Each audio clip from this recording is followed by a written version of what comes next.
The first thing that happens when an event takes place is that our mind, a mind that is presently asleep to itself spiritually, psychologically, it is asleep to itself, and I will describe what that means.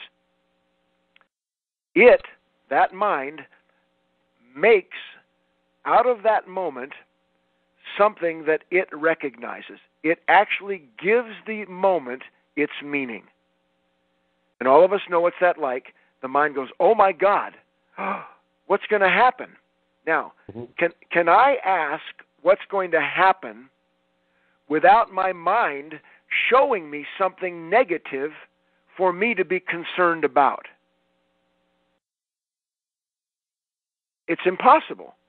The reason I say, oh my God, what's going to happen, is because my mind, in the moment of that event, describes the meaning of that event to me, saying this is what it means.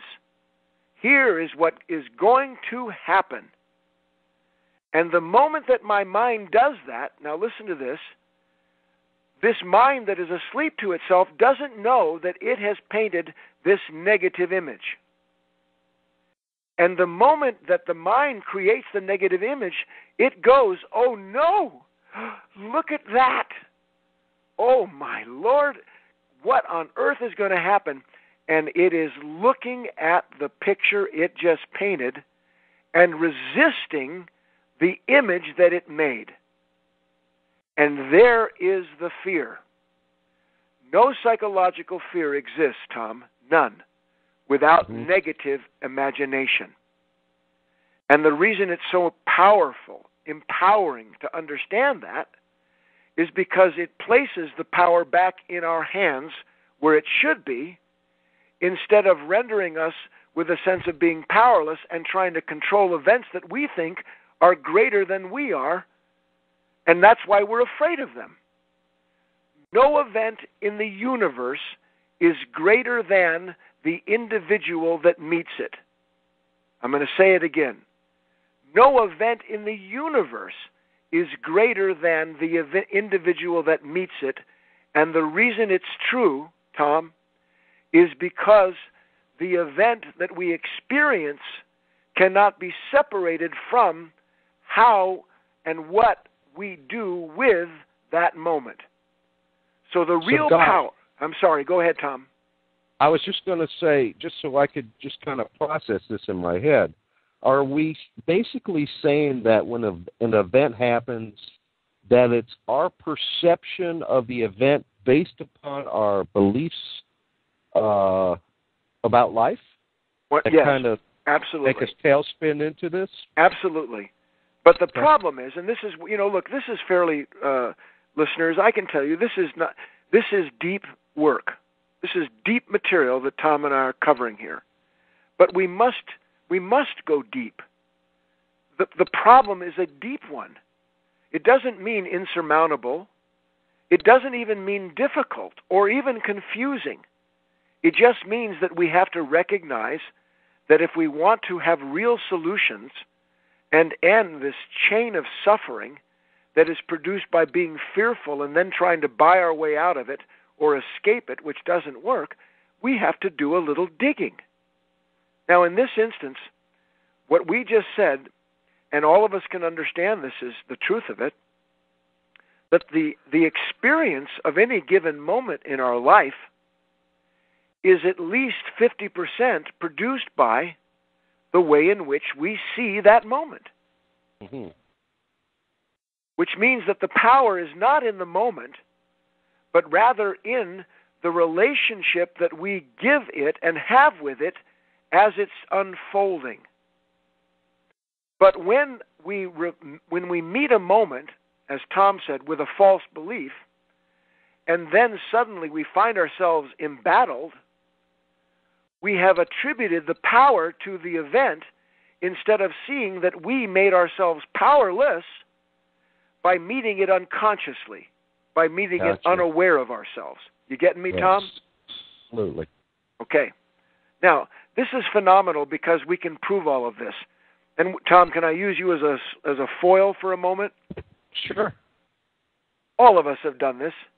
Have you ever been walking down the street or gone over to your family or, gone out with friends and you're just in a great mood and then something happens, someone says something, they deliver the wrong pizza, something tragic. and there you were, a happy-go-lucky, enjoyable moment, and suddenly you turn into something that you don't recognize and that no one wants to be around. Yes? Sure. All of us have. That moment where someone cuts us off on the, we're driving down the freeway, we're singing Papa Was a Rolling Stones along with the Temptations, and we're having a grand old time, and the next thing we know, we're full of road rage. Right. Someone says something to us that doesn't show what we say is proper respect, and we want to punish them. Now, who can ignore the fact that 1 minute I am one man, and the next minute I am another, and they seem to have nothing in common? We can't ignore that, can we? Right. But the fact is that we do, because we always blame this new unpleasant person that has surfaced in us on the situation or the person that we say made us act that way. That's right. But the fact of the matter remains that we've been saying that for all of this time and nothing changes. That unpleasant personality still surfaces. Now here's the point. It's a deep one. Our dissatisfaction with any given moment is not produced by the moment, but we bring it into the moment with us, and it is revealed by what happens. We bring with us our anger into the moment. We don't think we have that anger in us because we're happy. But then an event takes place, a certain sound, a certain something happens, and suddenly comes up from within us a nature that we had no idea was living there. We don't know that nature is there, and we never become conscious of the fact that that body exists that way within us, because every time we get angry, frightened, or worried, we conveniently justify our negativity on the event or the person.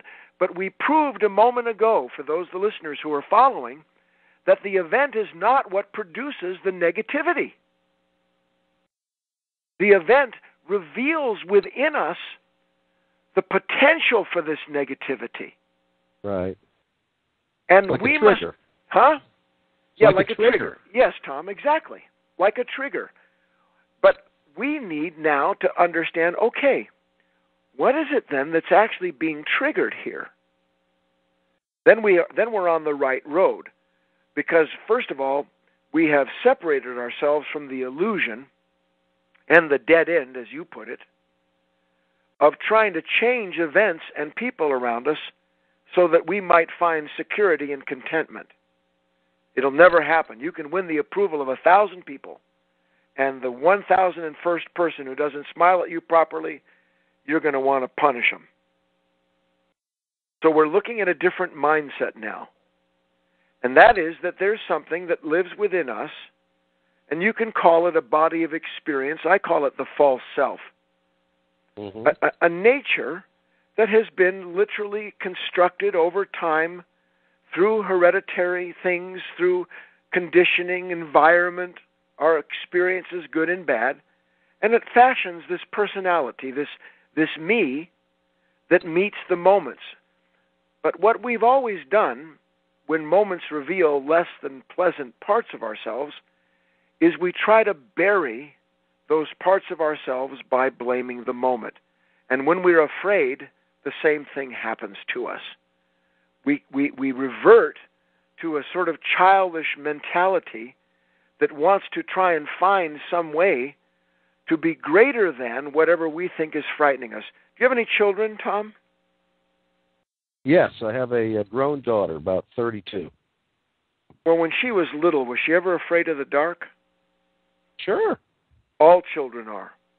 And then it's your role as an adult to explain to her that the feeling that she has is real, but that the why behind the feeling is a lie. It's a poem, actually, in my book. When it comes to fear, the feel is real, but the why is a lie. And being an adult, you can impress the child's mind and show it. Look, honey, that shadow, it was produced by a car driving down the street. It hit the lampshade and made that thing run across the wall. And there's nothing in the closet. The child's mind can begin to relax from the adrenal glands that made it feel all that fear. And the child begins to be able to use reason over reaction. Following me? Yes. We have a childish mind when it comes to psychologically looking at our lives. Because when an event takes place, of course it causes things to move. That's what events are. But there's something in us that sees the event as being fearful. And as I described, the reason we see it as being fearful is because it runs counter to what we are identified with, and so we feel as though it is we who are going to be lost if this event goes down the way we see it taking place. Sure, we feel completely powerless. Yes, but we can use our minds, and we must. Because if we just leave it to the reaction, and then all of the ways in which we let the reaction guide us, which is like asking a shark to help you swim out of a bay, we're going to be sunk. But we can literally do it. A favorite illustration of mine when it comes to this, who would go to an art store, walk in, find a painting that when they saw it made them shudder with fear, buy it, take it home, and put it on the bedroom wall so that every morning when you get up, you can look at this thing that terrifies you? No one would do it. Nobody would do it. But Tom, that's exactly what happens when it comes to fear. Our mind produces what it says the event means. And it decides what the event means based on, as you said earlier, a host of beliefs that it carries with it into that moment. For instance, I believe that in order to be happy, everyone must acknowledge my authority. You fill in the blank. When I meet someone who doesn't see my wisdom and they question it, the problem isn't that they've questioned the wisdom. In fact, if I get irritated with them, they've proven that I have no wisdom. The problem lies in the belief that I have that I don't know I carry with me into that moment, and then my resistance to anything that challenges that unconscious assumption. And the strange thing is, Tom, that it is the resistance to the event that proves to me that I am what the event is proving I'm not. Can you see it?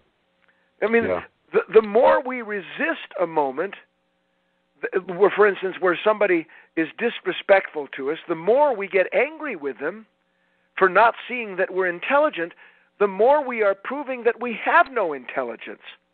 Because we have handed ourselves over to a mechanical reaction whose sole purpose, by the way, is to prove by the amount of pain we have that we are what we have taken ourselves to be. And that's everything. Man, if we can just start to see these contradictions when they appear in our own consciousness, step back for just a moment, and instead of, and listen to this, and instead of being sure that the feel of that fear it makes it real. Can you imagine? We have no doubt that we should suffer over what other people think about us.